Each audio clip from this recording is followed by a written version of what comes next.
રાધે રાધે, જય સિયારામ.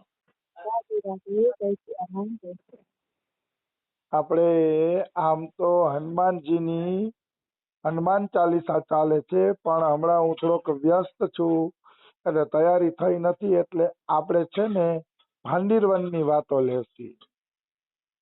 ભાંડીરવન માટે એમ કહેવાય છે કે ભાંડીરવન જો ભી જાય મન વાંછિત ફલવો પાય. જે લોકો ભાંડીરવન જાય છે એને ભગવાન મનોવાંછિત એટલે એના મનમાં જે ઈચ્છા હોય છે ને એ ફળ આપે છે, અને નિશ્ચિત રૂપે ભગવાન એ ફળ આપે છે. એમાં કોઈ પણ પ્રકારની શંકા નથી. એટલે મનુષ્યએ ભાંડીરવન અવશ્ય જવું જોઈએ, કારણ કે પ્રિયા પ્રિયતમની નિત્ય લીલા સ્થળી છે, અને પ્રિયા પ્રિયતમના લગ્ન પણ ત્યાં થયેલા હતા ભાંડીરવનની અંદર.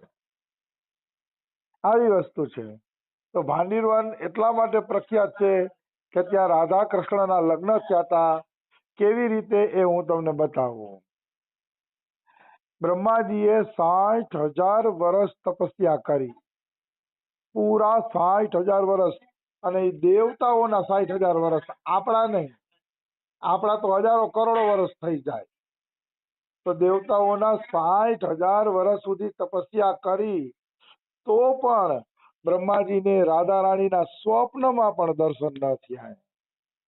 બ્રહ્મવદ પુરાણમાં લખ્યું છે 60,000 વર્ષની તપસ્યા પછી પણ એને સ્વપ્નમાં પણ રાધાજીના દર્શન નથી થતા. એટલે બ્રહ્માજી રોવા માંડ્યા, રડવા માંડ્યા કે હાય હાય, હવે હું શું કરું, એમ મને તો રાધા કૃષ્ણના દર્શન જ નથી થતા. એમ રડવા માંડ્યા. ત્યારે આકાશવાણી થઈ કે બ્રહ્માજી, આટલી તપસ્યા નહીં, આનાથી વધુ તપસ્યા કરો ને તો એ પ્રિયા પ્રિયતમના દર્શન સુલભ નથી.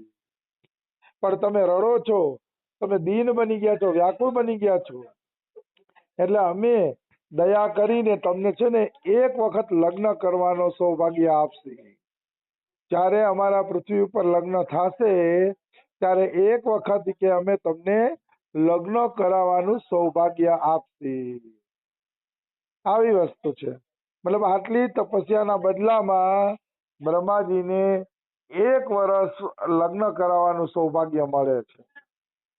અને લગ્નની લીલા એ પ્રકારની છે કે નંદ બાબા કાનુડાને કાખમાં લઈને જતા હતા, ગોદમાં લઈને જતા હતા નંદ બાબા ગૌશાળા. અને કાનુડો ત્યારે ખાલી 2.5 વર્ષનો જ હતો, નાનકડો હતો, 2.5 વર્ષનો. અને ગૌશાળા જતા હતા તો કૃષ્ણએ જોયું કે ધરતી ઉપર અમારા લગ્નનો સમય આવી ગયો છે, ધરતી ઉપર અમારા લગ્નનો સમય પાકી ગયો છે. એ જોયું ભગવાન શ્રી કૃષ્ણએ.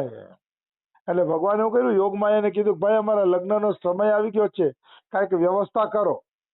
યોગમાયા કે ઠીક છે, અમે તમારી વ્યવસ્થા કરીએ છીએ.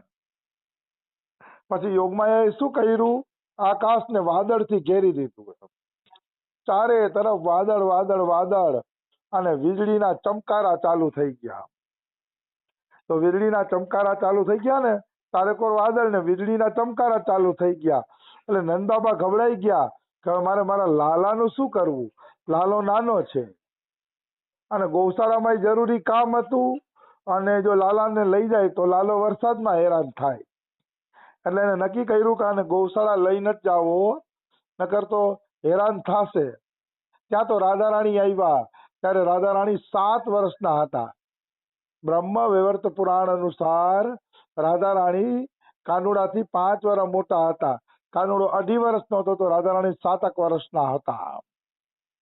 તો રાધા રાણીને જોઈને નંદબાબાને હિંમત આવી ગઈ. નંદબાબા એમ કહે કે લાલી, તું કે આમ નંદગાંવ બાજુ જાસ? તો કે હા, હું નંદગાંવ બાજુ જાઉં છું. તો કે મારા લાલાને જશોદાને આપી દઈશ કે મારે ગૌશાળામાં જરૂરી કામ છે, ગૌશાળા જવું પડે એમ છે. તો તું કે આ લાલાને છે ને કે યશોદા મૈયાને આપી દેજે.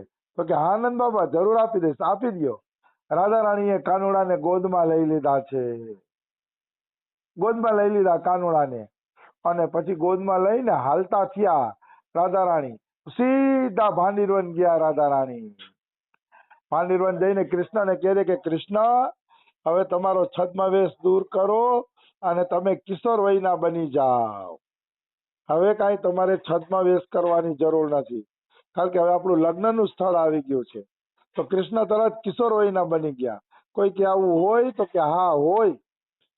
ભગવાન ચિન્મય છે, ભગવાન દિવ્ય છે. ધારે ત્યારે ભગવાન બાળ રૂપ ધારણ કરી શકે અને ધારે ત્યારે ભગવાન મોટા પણ બની શકે. કારણ કે ભગવાન ચિન્મય છે, દિવ્ય છે. એની તુલના આપણે સાધારણ વ્યક્તિ સાથે સરખાવી શકીએ નહીં. સાધારણ વ્યક્તિની જિંદગી અલગ છે અને મહાપુરુષ ભગવાનની જિંદગી એક અલગ છે. એમાં કોઈ એટલે કોઈ પણ પ્રકારની શંકા નથી.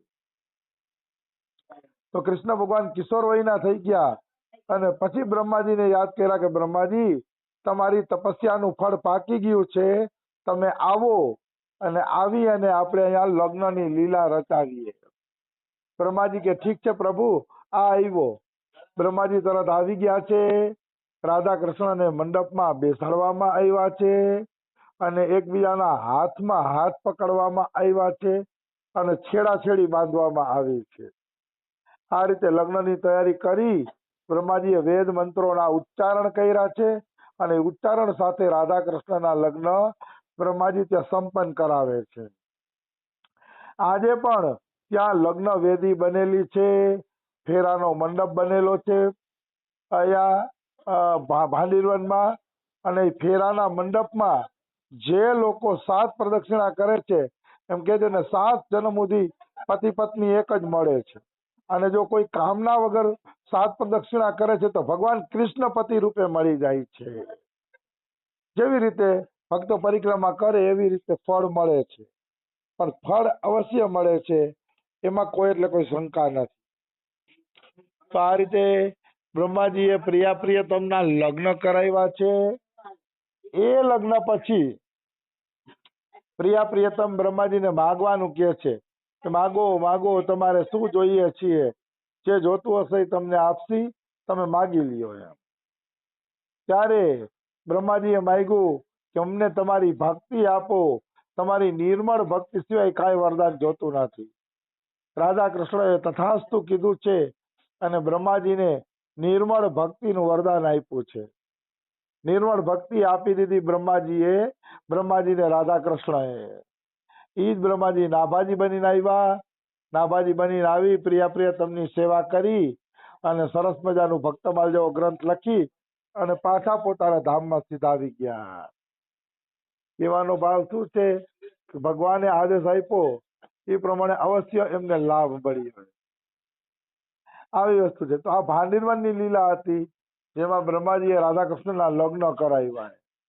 પછી ભાંડીરવનની એક નવી લીલા છે, કૃષ્ણ સખીઓ સાથે કુસ્તી લડતા. આ પણ એક નવી લીલા છે, એટલે હું બતાવી દઉં. ભાંડીરવનની અંદર એકવાર ભગવાન શ્રી કૃષ્ણ તાલ ઠોકીને એમ કહેતા હતા, જુઓ મારા ભુજાઓનું બળ જુઓ, મારી ભુજા જે કેવી સક્ષમ છે કે મારી હારે કોઈ લડાઈ કરી શકે એમ નથી. કૃષ્ણ કે મારી ભુજાઓનું બળ જુઓ એ કે. તો ત્યાંથી રાધા રાણી નીકળ્યા. તો રાધા રાણી કે આ તો વ્યર્થ જ ડીંગ હાંકતા હોય છે કે મારા પ્રિયતમ કે વ્યર્થ બકવાસ કરતા હોય છે.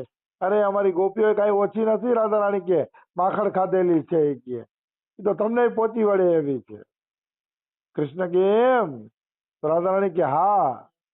તો રાધા રાણી કે તો સખીઓ હારે થઈ જાય એક એક હાથ કે. કૃષ્ણને કે એક એક હાથ કરો સખીઓ હારે, એટલે ખબર પડે કે કોણ જીતે છે ને કોણ હારે છે. તો કૃષ્ણ કે મને કબૂલ છે કે મારે સખીઓ હારે લડાઈ કરવી છે. પછી રાધા રાણી નિર્ણાયક બન્યા અને સખીઓ અને કૃષ્ણનું અહીંયા યુદ્ધ થાય છે. ઓલું આપણે શું કે કુસ્તી થાય છે, કુસ્તી સખીઓની નહીં. તો કુસ્તી લડતા લડતા કૃષ્ણએ વિચાર્યું કે જો સખી હારી જશે ને તો રાધાજીનું મોઢું ઉદાસ થઈ જશે અને રાધાજીનો દાવો ખોટો પડી જશે કે અમારી સખીઓ કૃષ્ણ કરતા વધુ બળવાન છે. તો રાધાજીની વાત ખોટી ન પડે, રાધાજીને પ્રસન્નતા મળે, રાધાજીને આનંદ મળે, એટલા માટે કૃષ્ણ ચાય કરીને હારી જતા. સખીઓ પાસે જાણી જોઈને કૃષ્ણ હારી જતા. એટલા માટે હારી જતા કે રાધા રાણી પ્રસન્ન થાય, રાધા રાણીને કોઈ તકલીફ ન પડે, કે મેં અહીંયા કીધું ને અમે હારી ગયા એમ. સ્વયં રાધારાણી કે છે કે અહીંયા કુસ્તીમાં મારી સખીઓ જીતી જશે અને હાચુકા જીતી જાતી લલિતા નહીં. રાધારાણી અતિ પ્રસન્ન થતા અને કૃષ્ણને કહેતા કે જોયું ને મારી સખિયાની તાકાત હોય કે, કારણ કે અમારી સખીઓય માખણ ખાધેલી છે, એમણે માનો કે તમે એક માખણ ખાધું છે. આ રીતે ભગવાન શ્રી કૃષ્ણ છે ને ઈ લડાઈ લડતા એમ સખીઓ સાથે. ઈ લીલા કેવલ ભાંડીરવનમાં થઈ છે, કેવલ અને કેવલ ભાંડીરવનમાં થઈ છે. આ લીલા બીજે ક્યાંય થઈ નથી. સખીઓ સાથે કુસ્તીના દાવ. રમેશ બાબાએ પણ રસીની બ્રજયાત્રામાં આ લીલા સાંભળી છે અને લખી છે.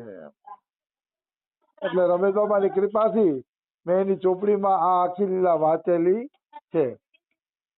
અને આજે પણ ત્યાં આ ભાંડીરવનમાં આ લીલાનો ફોટો ટીંગાડેલો છે. એક જ ફોટો છે, પછી આ ફોટો બીજો નથી. પછી ભાંડીરવનની આગળની આપણે લીલા કરીએ તો અગ્નિપાનની લીલા પણ ભાંડીરવનમાં થઈ હતી.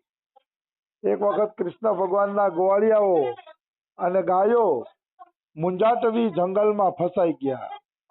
મુંજાટવી જંગલમાં ફસાઈ ગયા ને તો કૃષ્ણ એને ગોતતા ગોતતા દૂર જંગલમાં વયા ગયા અને ચારે તરફ તેથી દાવાગ્નિ ફાટી નીકળી. તો વ્રજવાસી કહે છે કૃષ્ણ બચાવો, કૃષ્ણ બચાવો, દાવાગ્નિ ફાટી પડી છે, કૃષ્ણ બચાવો. તો કૃષ્ણ એવું કહે છે કે આંખો બંધ કરો, તમે આંખો બંધ કરશો ને તો હું તમને બચાવી લઈશ. ધન્ય છે ગોવાળિયાઓની નિષ્ઠાઓને. આના જેવી નિષ્ઠા જોવા મળતી નથી. મરવાની ઘડી આવી ગઈ છે, મૃત્યુ સામે દેખાય છે, તો એ કૃષ્ણ કહે આંખો બંધ કરી દો, તો આંખો બંધ કરી દીધી. એ વ્રજવાસીઓને કેટલો બધો વિશ્વાસ હશે કૃષ્ણ પ્રત્યે. જેને કૃષ્ણ પ્રત્યે વિશ્વાસ નથી રાખ્યો એ બધા મરી ગયા છે તો એ ખબર પડી નથી. અને કૃષ્ણ પ્રત્યે વિશ્વાસ છે અને કોઈ પ્રાણ છોડે છે તો એનો બહુ મોટો હિસાબ થાય છે. એના ચરિત્રો સંસારની અંદર લખાય છે નિશ્ચિત, એમાં કોઈ એટલે કોઈ શંકા નથી. એટલે આ પણ લીલા ત્યાં થયેલી છે ભાંડીરવનની. એનાથી આપણે આગળ વધીએ અગ્નિપાનની લીલામાં. તો કૃષ્ણએ કીધું કે આંખો બંધ કરો તો હું અગ્નિ પી જાય છે, તમે ચિંતા ના કરો. એટલે પછી આંખ બંધ કરી બધા ગોવાળિયાઓએ. ધન્ય છે ને એના વિશ્વાસને. ચારે તરફ આગ લાગેલી છે તો એને આંખ બંધ કરી દીધી. આવા ગોવાળિયાઓના વિશ્વાસને ધન્ય છે. જેનો આવો વિશ્વાસ હોય ને ભવસાગર તો એ જ પાર કરી શકે. જેને આટલો વિશ્વાસ નથી હોતો એ વ્યક્તિ ભવસાગર પાર કરી શકતો નથી. એ નિશ્ચિત છે, એમાં કોઈ શંકા નથી.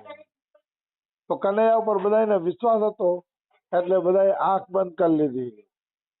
અંદર વયા ગયા, આંખ બંધ કરી લે છે, કારણ કે બધાને કનૈયા ઉપર વિશ્વાસ હતો. પછી આંખ બંધ કરી ને એટલે કનૈયો અગ્નિપાન કરી ગયો. કનૈયો અગ્નિ બધી પી જાય છે અને ગોવાળિયાઓએ આંખ ખોલી તો બધા ભાંડીરવનમાં યમુનાજીના કિનારે ઉભા હતા.